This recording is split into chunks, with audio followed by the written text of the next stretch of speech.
Hello guys, welcome back to this channel. In today's tutorial, I'm going to show you how to find Discord password. Okay, let's get into it guys. I have opened my phone, and if we want to find our Discord password, we can go to our Google account.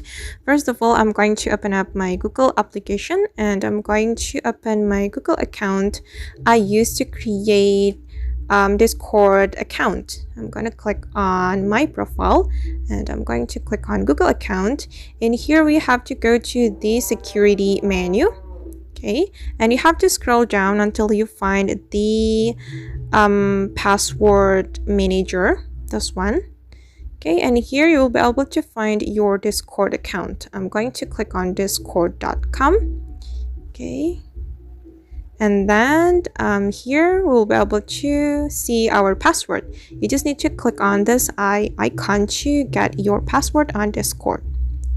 Alright guys, and that's all the way to find Discord password. I hope this tutorial will be useful for you. Thank you so much for watching, and see you in the next video.